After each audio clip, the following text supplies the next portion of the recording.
Yes, hello once again. Welcome back to Classic Dirt Bike TV and welcome to round 2 of the Scottish Classics 2024 Championship right here at Wittas Park.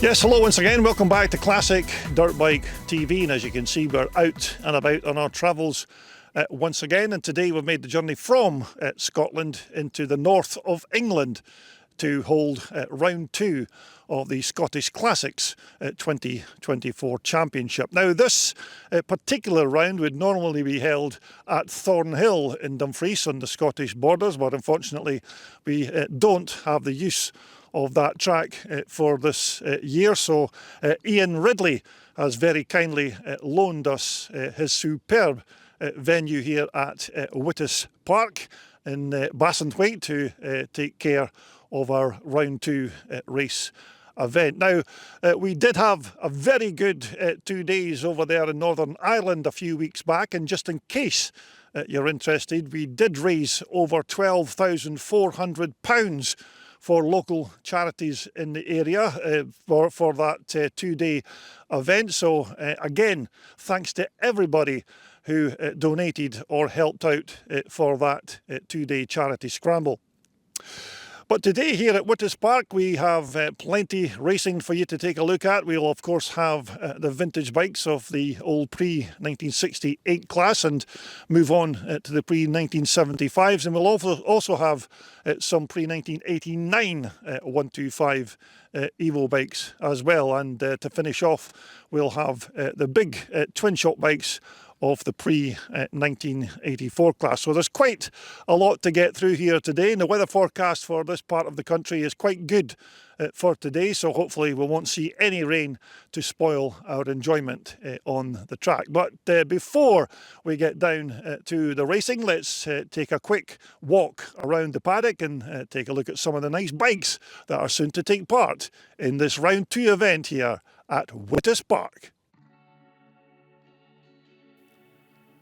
Right, so the very first bike that we're going to take a look at during our paddock walkabout is John Miller's Honda CR125 from 1989, and this is just one of the many 125 Evolution bikes that you can see taking part in this round 2 event, because of course we do have a class for these Evo bikes, the pre-1989 125, which is quite a good subscribed class. We do have quite a few of these bikes taking part at this round 2 event at Wittas Park, so look out for John Miller's bike and a few others racing in the pre-1989 125s.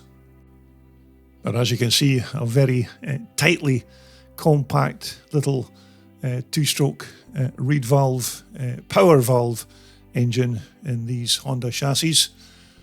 It always amazes me the power that these little motors can put out for such a small compact package. But this is a very quick bike in the hands of John Miller. Looks like John's had a replacement DEP expansion chamber fitted to his motor. That's another one of those nicely sculpted Elwell pipes from Derek Elwell. And I think that SCT casing is a replacement to the Honda original. And looks like John's got the entire family there posted on his front number plate. And of course these little CR125s had Honda's Pro Link swing arm and suspension setup at the rear. Certainly one of the better points of these little 125s. They had fantastic suspension, and as I recall, I think they had quite good brakes as well on the back. But this is certainly a fine example of one of these 1989 Evo 125 Hondas. A lovely little machine there from John Miller, and as I said, you can see John taking this bike onto the track when you see him racing this in the pre-1989 125s. So that's our first bike there. That's John Miller's CR125 Honda.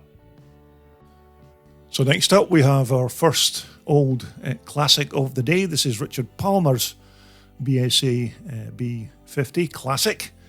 Another one of these old school type scramblers. This is of course not a fully original bike from a way back in the day, but nevertheless quite typical of the kind of bikes that race in the pre-68 and pre-1970 classes. And this old Bisa, of course, powered by that big single-cylinder four-stroke BSA B50 engine. Another old classic from, I think it'd be about the 1960s or thereabouts. An engine, of course, that the late Allan Clues made very good use of when he transformed these basic four-stroke engines to power his big CCM racers. Now here at the front end of Richard's bike, it's not the old BSA triple clamps and forks. These are high quality REH triple clamps and front forks, and I've seen quite a few examples of these REH forks in the past, and they're very high quality items. And as you can see, Richard's put a pair of plastic guards at the front of those fork legs just to try and protect them from stones and other kind of debris. Alloy hubs, of course, on the front, and the old school drum brakes, which was period correct for the 1960s. Most of all of these bikes did have these drum brakes on the back. And here at the back again we have what looks like a pair of classic rock shocks, which again are another pair of good quality items. And at the business end we have original handlebars by the look of it, and the levers and the gasser could quite easily be just run-of-the-mill motocross items, but nevertheless a lovely looking machine. Of course, these old BSAs back in the day would never have had plastic side panels, so these are probably replacements that Richard's fitted himself, but it's a lovely looking machine, and actually this machine, when it gets fired up, sounds quite nice as well.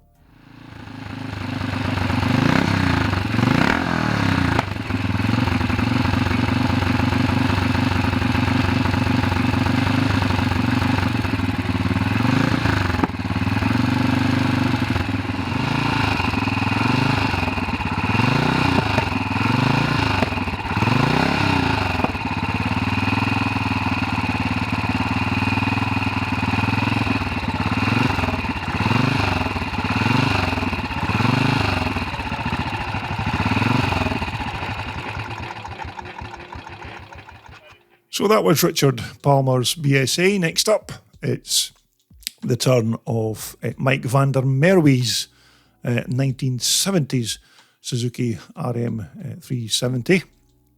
Now I say 1970s because I'm not exactly sure as to what particular year this bike of Mike's is. I think it could be a 1977. It's not a fully original bike, of course, but many of these older 70s dirt bikes aren't original these days, but this is still a very nice example of one of these classic 370 Suzukis. And this bike here of Mike's is one of two machines that he'll be racing at this round 2 event. He'll be switching between this RM370 Suzuki and his CR125 Honda to ride in the pre-1989 125s. And from what I can remember, these RM370 Suzuki motors were pretty quick items for their time. Maybe not as fast as the bigger 500s, but certainly they were quick bikes to ride on the track. Now here at the back of Mike's bike, I'm not entirely sure if these are the original suspension units, probably not, but they certainly look period correct for the bike's date. But again, this is another fine example of one of these old Suzukis that you very seldom see at classic meetings these days. Normally these old RMs are tucked away in museums and private collections, and you just almost never see them take to the track. So it's nice that Mike's continuing to showcase this old RM370 and keep it out on the track so we can all have a look at it in action, and we will be doing that when we eventually get around to posting all the racing highlights from this round 2 event. But as we said, another fine example of an old 70s classics. That's Mike van der Merwe's RM370.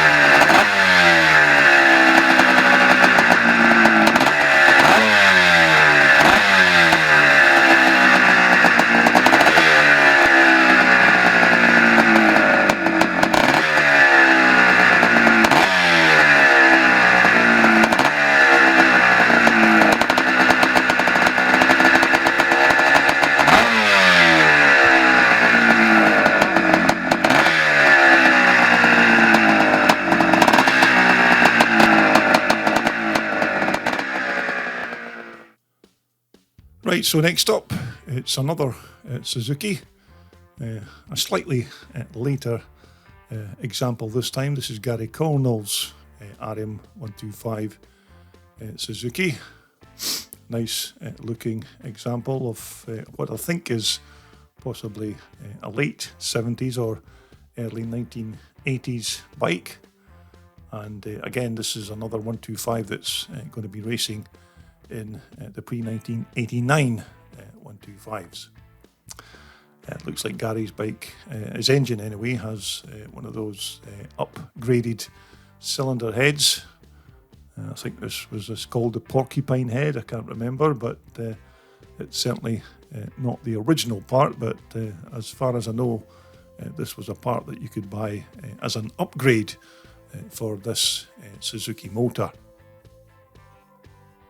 And again, as with most of these little 125 Evo 2-strokers, a super quick little bike. This one here has an alloy swing arm, which I'm pretty sure was the original part for the bike's year. And again, there was another good turnout of 125s at this round 2 event at Wittas Park.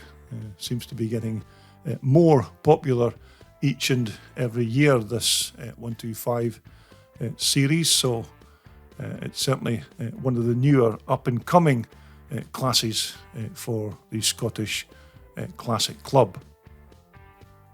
And Gary's bike again, as you can see, has got a few upgraded parts in it, with different shocks and different handlebars and one or two other bits and pieces. But as I said, that's perfectly normal for the times, because it's quite hard to keep these old bikes on the track, trying to find original parts to keep them going. So it's quite good that we can actually still buy these pattern parts to keep your bike out on the track. But this is a very nice example, and as I said, a super quick bike, as you'll soon find out when we post the racing highlights from this event. But another nice little 125 Screamer twin shocker, and that of course is Gary Cornell's 125 RM. So on the subject of CR125s, this is another fine example from Brian Stobbart. I think Brian did actually tell me the year of this bike. I think it could be maybe a 1989 machine, but Brian did tell me on the day, but as with many of these things these days, I'm too busy doing bits and pieces, and most of that information gets lost in transit. But this is a nice example again, with of course not the original pipe, but a period replacement, and of course that little 125 reed valve and power valve two-stroke little motor. But there were certainly quite a few of these CR125s at this round 2 event, and it's not really surprising because when these first came out in the late 80s, they were absolute rocket ships, and certainly one of the best 125 Evo bikes of its time. Fitted, of course, with Honda's Pro Link aluminium swing arm and suspension setup. And here at the front, it looks like Brian's swapped the original Honda bars for a pair of decent quality rental items. But another very nice little 125 Screamer, and this is another bike that you can see whizzing around the track at breakneck speed when you see Brian taking part in the pre-1989 125 class. Now, naturally, you can't do these Paddock walkabouts without coming across a Maico or two, and this is Darren Brown's example. This is his 1979 440. Now, Darren did tell me that when he first bought this bike, he completely stripped it down and rebuilt it, and in the process also added a few of his own personal touches. So you can see he's made a very good job of its reconstruction, and Darren's added a pair of those handlebar deflectors to try and keep stones and other debris from battering his knuckles when he's riding these stony racetracks. Now, as you'd expect, the engine on Darren's 440 was completely rebuilt, and he told me that this was all carried out by Paul Chiappa at Dunfermline Motorcycles, who, as you know, knows his way around these old German Maico motors. But this engine here is identical to the engine that I had in my 1980 bike a way back in the day, and this is just a simple piston porter. Up at the front, it's the original Maico front forks with, of course, a pair of those fork socks, just to try and keep dust and grit, etc., from entering those very valuable fork seals. And also here at the front, the original alloy Maico front brake backplate has been swapped for this CNC replacement, and both the front and the back wheels on Darren's bike are completely brand new as well. But these 1979 440 Maicos are a good alternative if you can't lay your hands on the mighty 1981 490 Mega 2 bikes, because these 79 Maicos did handle very similar to the 81 bikes, and as you can see, they're almost as good looking as well. But another fine example of a German Maico, just one of the many Maicos that we're going to take a look at in this video. That's Darren's 1979 440.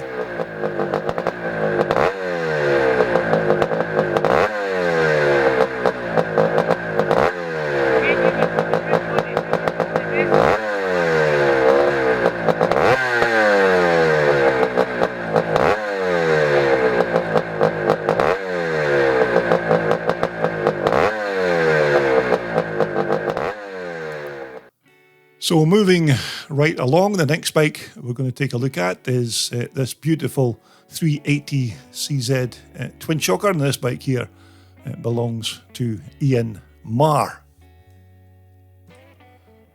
And again, another fine example of one of these Czechoslovakian two-strokers, immaculately turned out, of course, as many of Ian's bikes are when he brings them to these events. This bike here, of course, is not a fully original bike from the 1970s, because Ian has bolted on a few upgrades and trick parts, and you can see he's got that alloy airbox behind the carburetor, and the old original Jikov carburetor has been replaced by a much more efficient Japanese Mikuni carb. And on this side of the engine, you can see that Ian's motor has had the usual gear shifter upgrade modification, pioneered, of course, by Peter Gerrard. And here at the front end of Ian's bike, these are not the original CZ forks. These are again another pair of those very high quality REH replacements, and these forks are not only used on these CZ bikes, but REH do make these forks for a lot of the older British made BSAs and the like. But as I said, these are very high quality and quite popular for the guys that race these old classic machines. Now here at the back, don't quote me, but I think these do look like a pair of Falcon shocks that Ian's put on the back. And of course the wheels are also SM Pro Platinum replacements, but the alloy fuel tank is of course the original part from the early 1970s, a bit of a trademark on CZ bikes, with that leather strap to hold the tank onto the chassis. And again, as you'd expect, the exhaust system on this bike is a complete replacement to what would have been the original. But no, just before you ask, this isn't a Dunstall power exhaust. But you can see why these older CZ bikes have these upgraded and replacement parts bolted onto them, because there's so many different bits and pieces that you can buy for these CZ twin shockers nowadays, and that's what makes them a very good choice if you fancy taking up classic or twin shock racing. But another fine example of a 1970s CZ that belongs to Ian Marr. Right, so this was another old classic that I came across during my Paddock walkabout, and this is Scott Remington's lovely BSA Gold Star, a proper old school scrambler from a way back in the 1960s. But this quite nice example of a British classic is quite typical of the kind of bikes that you would have seen racing around the UK in the 1950s and early 60s, when you had the likes of the great Jeff Smith and other riders like Dave Bickers, who were of course the stars of their time. And these bikes would be seen quite regular when the sport at that time, of course, was called scrambling, and not the modern interpretation of motocross. But you can see that she's a big lump of an engine, this big single-cylinder 4-stroke BSA Gold Star motor, but this is still a very quick bike, as you'll soon find out when you watch the racing highlights and you see Scott putting this old timer through its paces.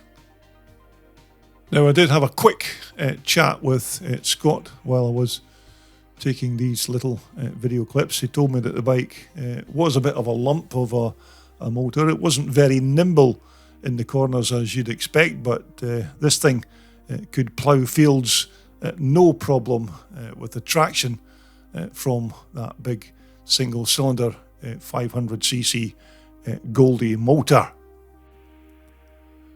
Now, as you'd expect, there wasn't a big abundance of these old 1950s or 60s classics at this round 2 event, but there were certainly enough to make a good race of it, and some of the other bikes that came from this period belonged to the Bell boys. So you can see Liston Bell and his dad Mike Bell racing similar bikes to this one of Scott's. But here at the front, it looks like a pair of BSA forks. I don't know which model exactly, but I'm sure some of my more learned YouTube viewers will certainly know exactly what they're looking at here.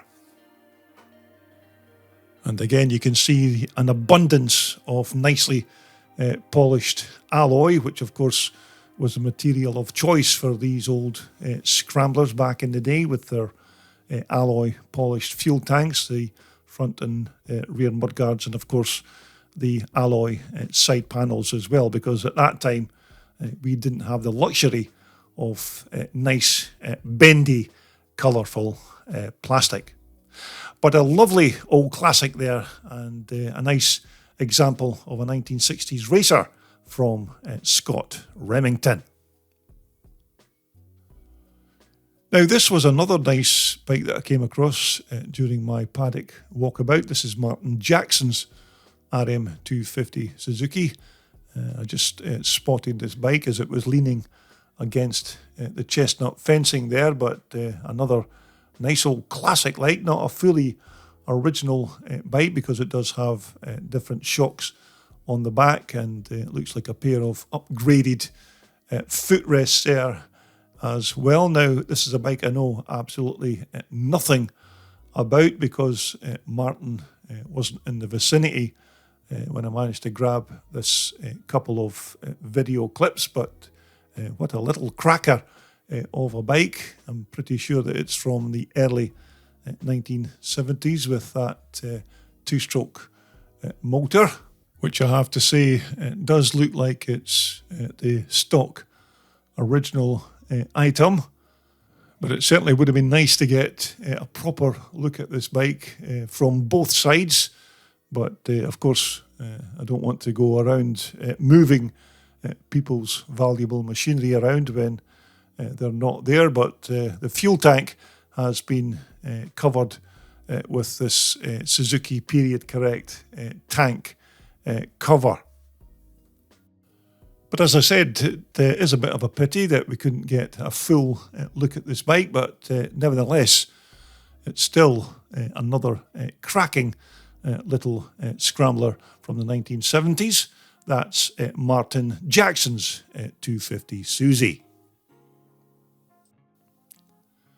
Right, so it's Maico time once again, and this is Robbie Allan's example, which I think is a 1982 or possibly even a 1983 490, and we'll just ignore the fact that Robbie's fitted those hideous black wheels to this iconic machine. This again is the later 490 engine with the gear-driven clutch and crank, not the primary drive from the earlier 1981 example, but this is a reed valve 490 motor, an absolutely potent powerhouse, these big 490 Maicos. And for the suspension at the back, Robbie's fitted a pair of these Dutch-made Reiger piggyback units. And again here at the back, the original Maico alloy hubs, which of course have had those ribs machined off, and then the hubs all nicely polished up to give this completely brand new look to those front and the rear hubs. But these Dutch-made piggyback Reiger shocks certainly have quite a decent reputation for their reliability and performance, and they're quite popular with many of the guys that race these old twin shockers. But Robbie, of course, is now retired, and he was a policeman in a previous life, so he now spends his time racing these old dirt bikes. And this is a nice example of one of these early 1980 490s. And this is a bike that Robbie will be racing in the pre-1984 class. So, next up, we're going to take a look at a couple of nice 350 Honda 4-stroke twin shockers, and these bikes here belong to Daryl Wylie. So as far as I'm aware, both of these 350s of Darren's are sitting inside an American-made C and J chassis, which, as I recall, I think these frames are no longer being made over there in the USA, but these 350 single-cylinder 4-strokers are very powerful bikes for just 350 or 349 cc's, as Daryl soon reminded me. And of course, because these bikes are Honda built motors, they're almost indestructible, as you can imagine. So this is Daryl's other bike, quite similar to his previous one, but this one appears to have a plastic fuel tank this time round, and of course different shocks on the rear.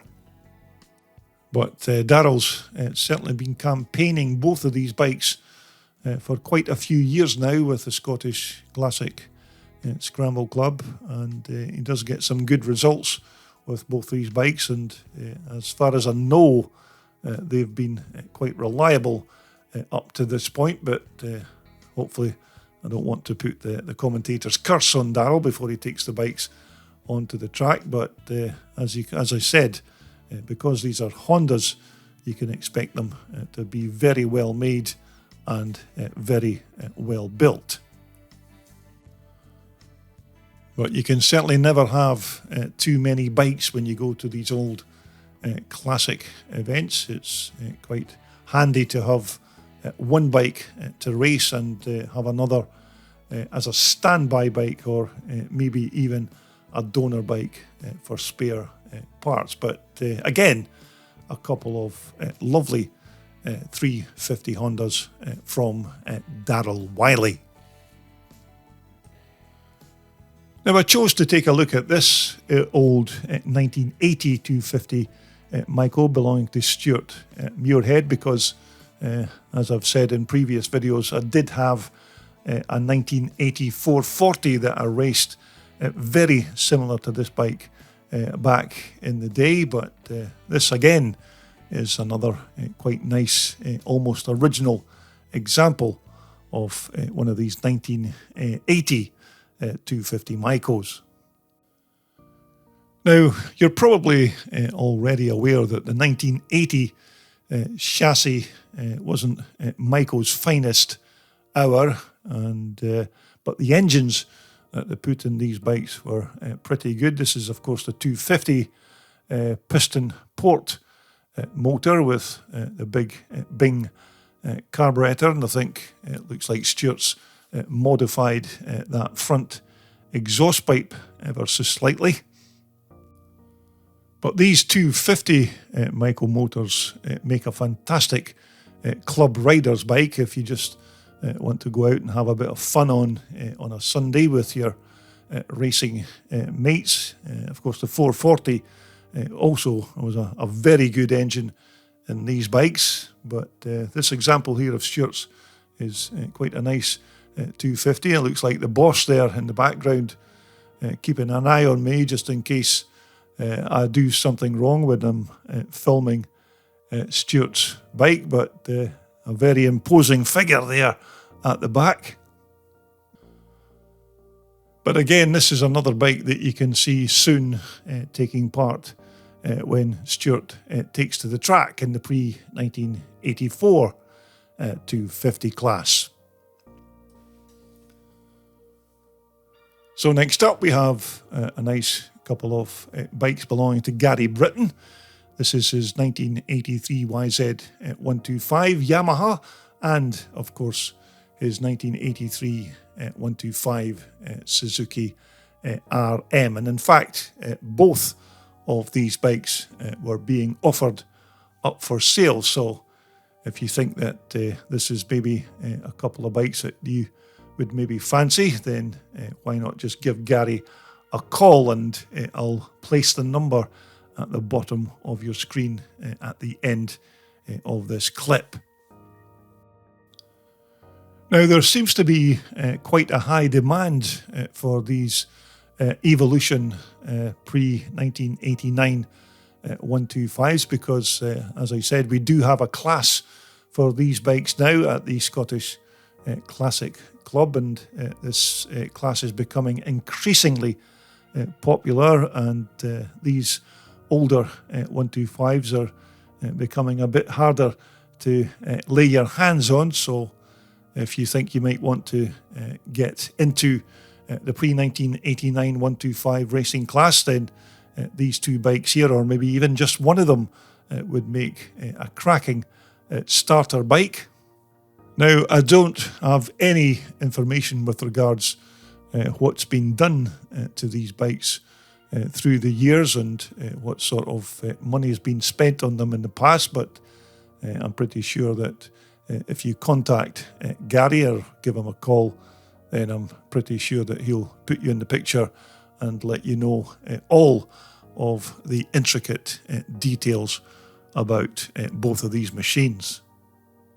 And as I said, both of these bikes are now eligible to race in our pre-1989 125 class. So these maybe be the right bike for you if you're in the market for a nice 125 two-stroke screamer.